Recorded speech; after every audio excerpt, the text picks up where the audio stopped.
The night was cruel, thick with clouds that strangled the moonlight. A lantern swung in a drunken hand, throwing broken shards of firelight across the wet ground. Saul's boots pounded heavy in the mud, each step echoing with rage. Behind him, Emma stumbled, wrists tied raw with rope, her torn dress catching on brambles as he dragged her deeper into the woods. "You think you can shame me?" he snarled, his breath reeking of whiskey. "Think you can walk free?"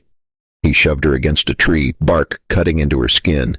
She gasped, her face pale in the shifting glow. Her voice was small, trembling. "Please, I did nothing." His hand cracked across her cheek, the sound cutting through the night. The lantern swung wide, firelight spilling over her tears. "Liar!" he spat, eyes wild. "You'll rot here, where no one hears you." He forced her down to her knees, rope biting tighter as he bound her against the roots. Rain began to spit from the sky, the wind moaning low through the branches like a ghost's warning. She bent her head, whispering words into the storm. "I'm lost to darkness." Saul's laugh was cruel, hollow. He kicked dirt over her legs as if burying her alive, leaves clinging to her hair. He stood back, chest heaving, and spit into the mud. "Stay here. Let the wolves find you." She pulled at the ropes until her skin burned, breath shallow, strength failing. "Someone, please." Her voice broke into the night, too faint for any soul to hear. His boots creaked as he mounted his horse. The leather saddle groaned, and with a sharp kick the animal thundered away, leaving only broken branches and fading hoofbeats. Silence returned, heavy and endless. The forest held her like a grave. Her breaths grew weaker, eyelids sinking as the rain washed her face clean of blood and dirt. But somewhere beneath the despair a spark remained, faint, fragile, refusing to die. And while Saul believed the woods had swallowed her whole, the dawn would bring another set of footsteps, a man's, a rancher's, a stranger who would see through the leaves and find what darkness tried to hide. The woods grew colder once the hoofbeats faded, leaving Emma swallowed in silence. Rain slid through the branches, dripping onto her face, mixing with blood and tears. She tried to breathe, but the rope cut into her chest, every gasp weaker than the last. The mud beneath her was heavy, pulling her down like the earth itself wanted to claim her. Crows stirred above, their wings restless, black eyes glinting as they circled. One dropped lower, landing just beyond her reach, as if waiting for stillness to finish its work. She turned her head, lips trembling, a whisper slipping free. "Not yet. I'm not gone yet." The storm answered with a growl of thunder, rattling through the trees. Her vision blurred. The lantern's glow long vanished with Saul. The only light left was the pale shimmer of the sky, cold and uncaring. Her body shivered against the ropes, strength draining fast, every movement slower than the last. Saul's words lingered like poison. Rot out here, forgotten. His boots had left their mark in the mud, proof of his cruelty stamped into the ground. She stared at them, trying to hold on as though those fading prints were her last tether to life. Her breathing shallowed. The forest grew louder, the hiss of rain, the restless wings, the groan of branches in the wind. She closed her eyes, her heart slowing, as if the night was pulling her under. A prayer formed on her lips, too faint to hear, not for herself, but for mercy. Mercy to see the dawn, mercy that someone, anyone, might find her before the earth sealed her fate. Time lost meaning. Minutes bled into an endless stretch of dark. She hovered between waking and the edge of nothing, her body surrendering, her spirit clenching. And then, far off, almost drowned by the storm, came a sound, faint, steady, the soft rhythm of hooves against wet ground, a horse cutting through the night.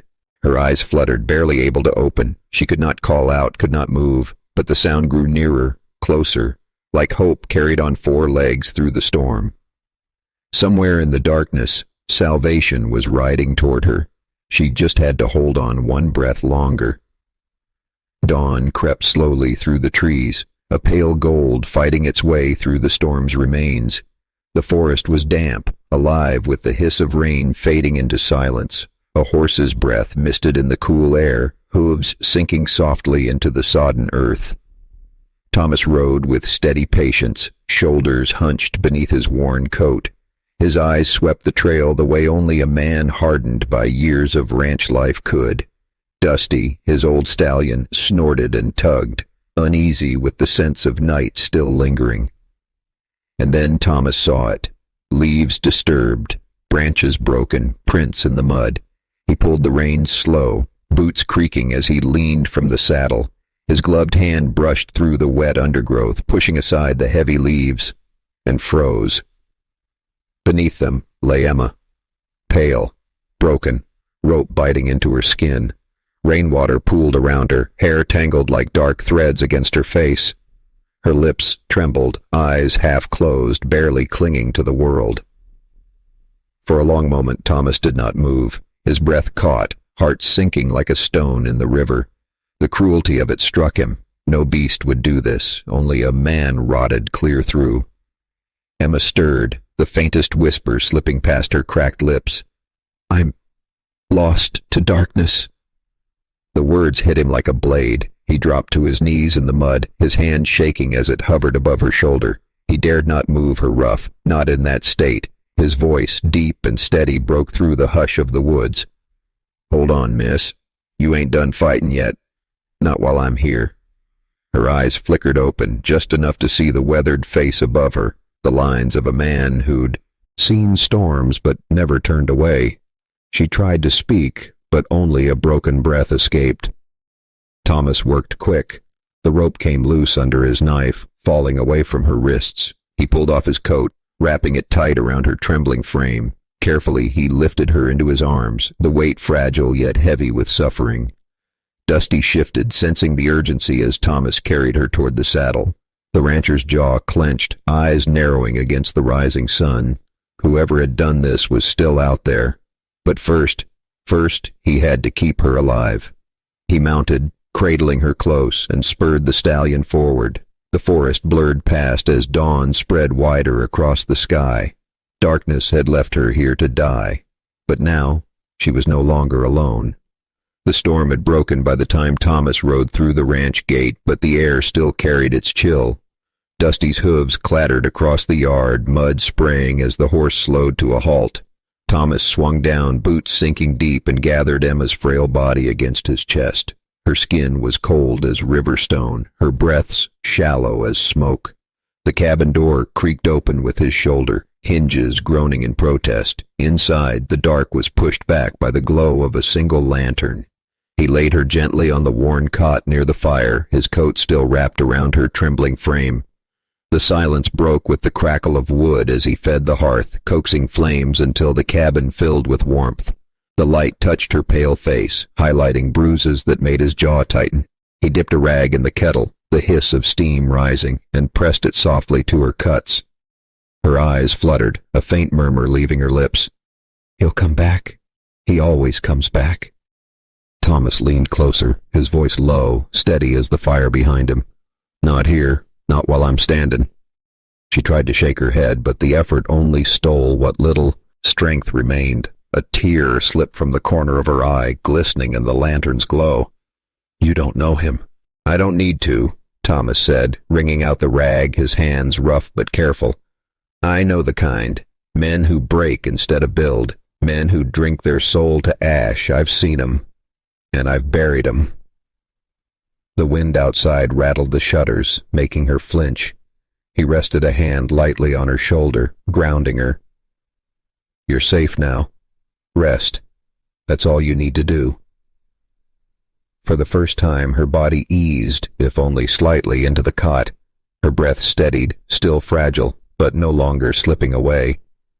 Thomas leaned back in the chair by the fire, rifle resting across his knees, eyes fixed on the door. Outside, the night waited. Inside, the flames held their ground, wrapping the room in a fragile shield of warmth. She was broken, but alive. And as long as the fire burned, no man would cross that threshold to take her again. The town reeked of whiskey and smoke when Saul shoved through the saloon doors. They slammed back against the walls, every head turning as his boots hit the floorboards hard. His coat was soaked from the storm, hair plastered to his brow, but his eyes burned hotter than any fire. He staggered toward the bar, slamming his fist down hard enough to rattle glasses. "Where is she?" His voice was raw, scraping through the room. "You seen her? Don't lie to me." The barkeep froze, cloth in hand, eyes darting to the others. A couple of men at the table shifted uncomfortably, cards abandoned mid-play. One muttered under his breath, "Girl's better off gone than with the likes of you." Saul spun, grabbing the man by his collar, dragging him half out of his chair. "What'd you say?" His breath stank of liquor, his knuckles white around the fabric. The man raised his hands, eyes wide. "I ain't seen her. None of us have." Saul shoved him back, the chair toppling. He paced the floor like a caged wolf, spittle flying as he shouted, "She's mine. Always was. No ranch, or no sheriff. No one's taken her from me." The room stayed hushed, but whispers carried. Someone had seen the old rancher riding hard through the woods that morning, a figure cradled in his arms. The story was already spreading, carried faster than Saul's rage could keep up. At the far end of the bar, a man cleared his throat, voice low. "Word is, Thomas took somebody in, brought her back to his ranch."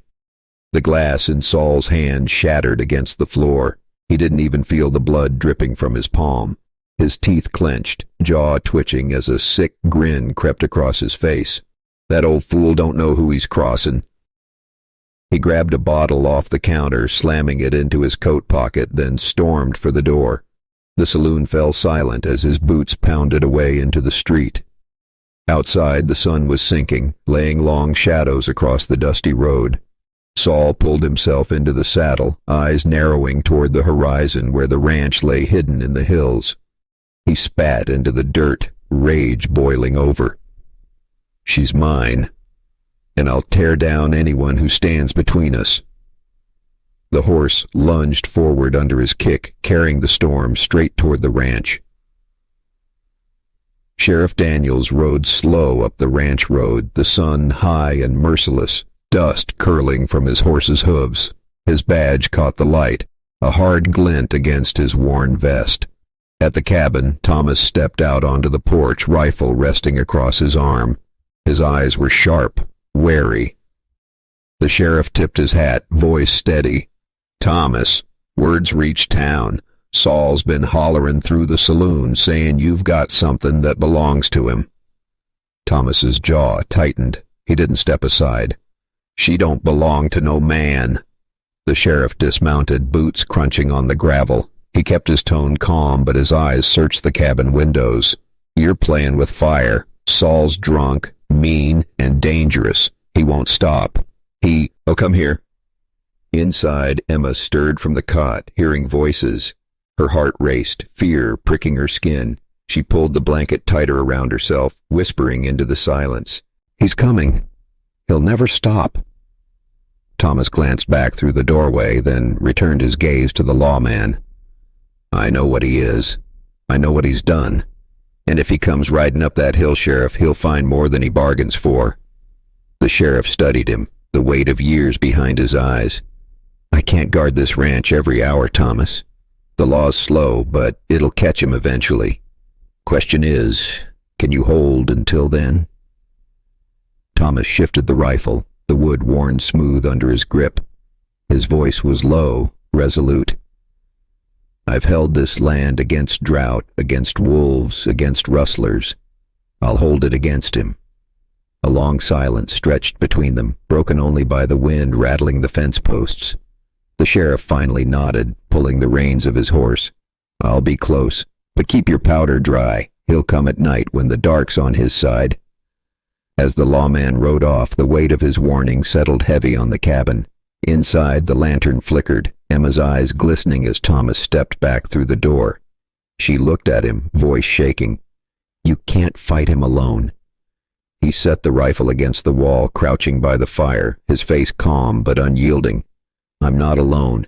You're here, and that means I've got something worth protecting." The cabin fell quiet, the storm building somewhere far off in the hills, waiting for nightfall.